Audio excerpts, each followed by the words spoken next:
Imagine करो एक ऐसा ऐप जहां तुम जो भी विश मांगो वो तुरंत पूरी हो जाती है, मनी, फैमिली, रिवेंज, कुछ भी। लेकिन प्रॉब्लम सिर्फ एक है, विश पूरी होने के 24 घंटे बाद तुरंत तुम्हारी डेथ हो जाती है। तो क्या तुम फिर भी विश मांगोगे? आज हम एक्सप्लेन करने वाले हैं इफ विशेस कुड किल की फुल स्टोरी, वो भी हिंदी में है। स्टोरी की शुरुआत में देखते हैं एक लड़की जो अपने मोबाइल कैमरे के सामने खड़ी होकर विश मांगती है, मैं चाहती हूँ तुम सब लोग मर जाओ, यही मेरी इच्छा है। इतना कहकर वो कटर को अपने गर्दन में घोंप कर खुद को खत्म कर लेती है। ऐसा करने के पीछे रीजन क्या था यह कहानी में आगे पता चलेगा। इनसे मिली ये है इम नारी जो गुस्सैल और थोड़ी सेल्फिश है। यह किम को लाइक करती है बट किम सिहा को लाइक करता है। यंगू किम से कहता है कहीं तुम दोनों का चक्कर तो नहीं चल रहा। यह सुनकर इम नारी गुस्सा हो जाती है।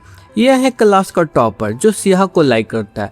आज मॉक टेस्ट का रिजल्ट अनाउंस होता है। टीचर बोलते हैं आज हमारी क्लास में यंगुक टॉप किया है। यह सुनकर सब सरप्राइज हो जाते हैं क्योंकि यंगुक पढ़ने में उतना अच्छा नहीं होता है, फिर भी कैसे टॉप किया। सिहा यंगुक से पूछती है अब सच बता एग्जाम में क्या झोल किया है कि तू स्कूल में टॉप आया है। यंगुक बोलता है तुम्हें मेरी कामयाबी का राज जानना है तो सब ध्यान से सुनो। यंगुक अपना मोबाइल निकालता है। यह देखो यह ऐप सबकी इच्छाएं पूरी करता है। मैंने इच्छा मांगी थी कि मैं स्कूल में टॉप आऊँ तो मैं टॉप आ गया। इतने में ही इम नारी बोलती यह भड़वा हमें पागल बना रहा है, कोई उसके बात पर ट्रस्ट नहीं करता। किम बोलता है मुझे ऐप का लिंक शेयर कर और सभी लोग उसका मजाक उड़ाते हुए वहाँ से चले जाते हैं। कांग नोटिस करता है यंगुक के साथ कुछ हो रहा है, वो अजीब बिहेव कर रहा है। यंगुक के फ़ोन पर कॉल आता है सिहा का। उसमें सारे दोस्त यंगुक का बुराई कर रहे होते हैं, इससे वो और गुस्सा हो जाता है। इधर किम सिहा का वेट करते रहता है। सिहा भागते हुए आती है, बोलती है मैं नेशनल टीम में सिलेक्ट हो गई। यह सुनकर किम बहुत हैप्पी होता है। दोनों घर में पार्टी कर रहे होते हैं, वो भी चिकन लेग पीस के साथ। सिहा बोलती है मुझे यंगुक का बहुत सारे कॉल आए थे। किम दोबारा कॉल लगाने को बोलता है। यंगुक बोलता है पहले तूने कॉल किया था। सिहा बोलती क्या मैंने? तू मेरे बर्थडे पर नहीं आ रही है? सिहा बोलती है माफ़ कर दे मुझे आज ही पता चला कि वीकेंड ट्रेनिंग होने वाला है। इतने में ही यंगुक कॉल कट कर देता है। इधर किम एक पेपर पर अपना डेट ऑफ बर्थ लिख रहा होता है।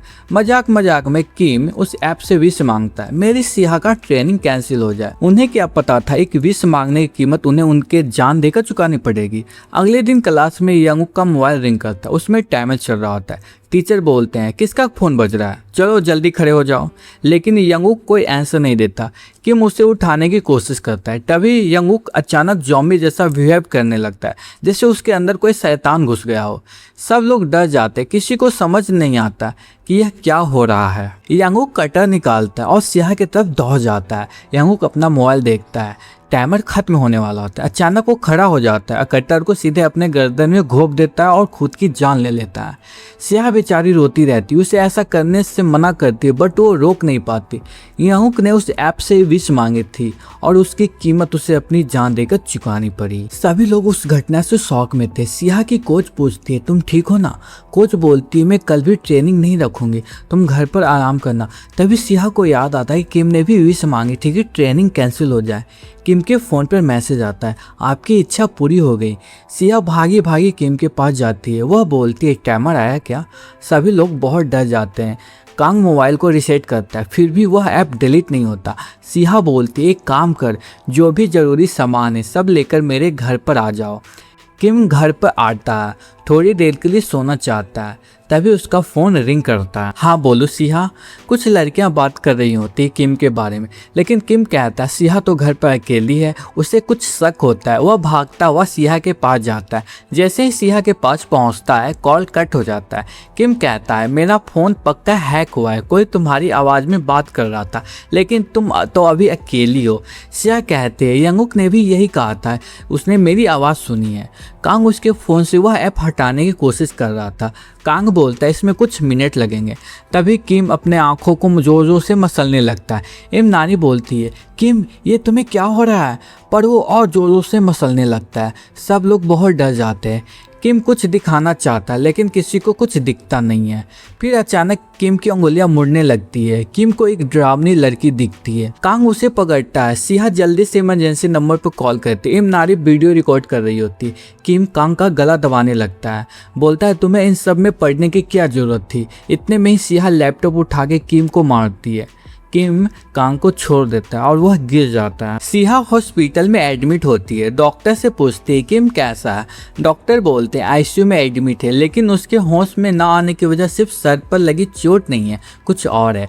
इधर कांग लैपटॉप पर कुछ कर रहा होता है, तभी उसके सिस्टर का कॉल आता है। बोलती है अभी जो भी कर रहे हो उसको रोक दो, किसी चीज़ को हाथ मत लगाना, उसी की वजह से तुम्हारे दोस्तों की ऐसी हालत हुई है।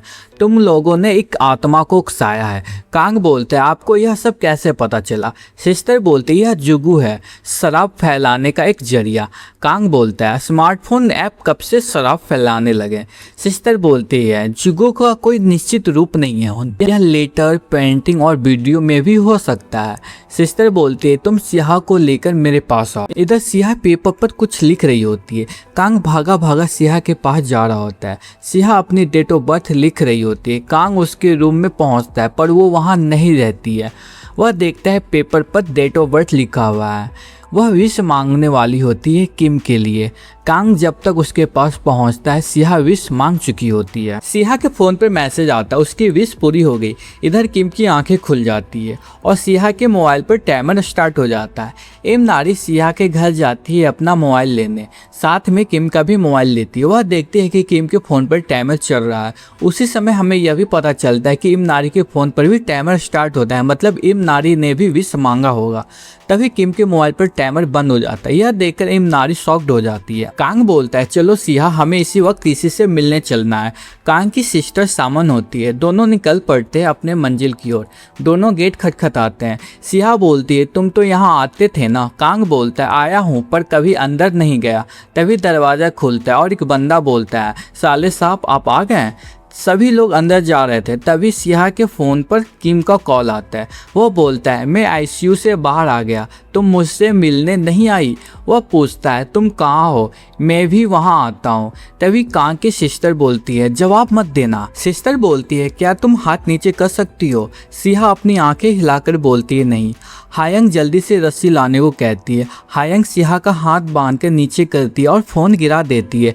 कांग बोलता है तुमने सिहा के साथ क्या किया। हायंग बोलती है वह बुरी आत्मा के वश में है। हायंग अपने तंत्र मंत्र और नॉलेज से सिहा को दूसरी दुनिया में ले जाती है जहाँ से यह सब शुरू हुआ था। सिहा पूछती है हम कहाँ हैं। हायंग हम अभी उस आत्मा की शापित दुनिया में हैं। हायंग बोलती है इस दुनिया से निकलने के लिए तुम्हें मेरे साथ 3 दरवाजे पार करने होंगे। बांगुल पहला अगरबत्ती जलाता है, चारों तरफ एक सुरक्षा कवच बनाता है। सिहा को एक दरवाज़ा दिखता है। हायंग बोलती है कुछ भी हो जाए तुम पीछे मुड़कर मत देखना, तुम पीछे देखती हो तो वह चीज़ भी मुझे देख लेगी और मेरे बनाए हुए दरवाजे गायब हो जाएंगे। दरवाजे के अंदर एंटर करते ही वह सीधे स्कूल में पहुंच जाती है। वहाँ का सीन बहुत डरावना होता है। जैसे जैसे वो आगे जाते हैं सीन और भी खतरनाक हो जाता है।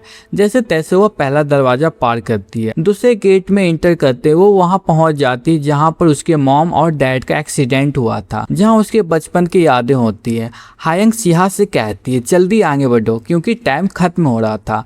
सिहा आगे बढ़ती है बट उसकी मॉम पैर पकड़ लेती है और सिहा को पुरानी कुछ कुछ बातें याद दिलाती है। बट सिहा उसे इग्नोर करके सेकंड गेट भी पार कर लेती है। जैसे ही उसकी आंखें खुलती है वह कांग और बांगुल को देखती है। बांगुल बोलता है बहुत बढ़िया तुम वापस आ गई। सिहा पूछती है हायंग कहाँ है, तो बांगुल बोलता है कपड़े चेंज करने गई है। तभी सिहा को आवाज़ आती है हायंग का। बोलती है कुछ जवाब मत देना, सुनो यही वह तीसरी जगह है। बट वो दोनों अपने बातों में सिहा को उलझा देते हैं और उसे पीछे देखने पर मजबूर कर देते हैं। सिहा के पीछे देखते ही हमें एक लाल आंख दिखाई देती है। हाथ में बंधा हुआ धागा टूट जाता। हायंग को ब्लड आने लगता है। हायंग बोलती है फिर से दरवाज़ा ओपन करो।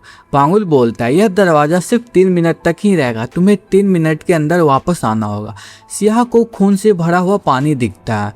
बहुत सारी लाशें लटकी रहती है। हायंग बोलती है हमें इस बार इस गेट से बाहर निकलना होगा और दोनों भागते हुए इस गेट से बाहर निकल जाते हैं और सिहा का फ़ोन का टाइमर रुक जाता है। इसका मतलब अब वो सेफ है। आगे की स्टोरी नेक्स्ट पार्ट में कंटिन्यू करेंगे, तब तक आप लोग अपना ख्याल रखिए।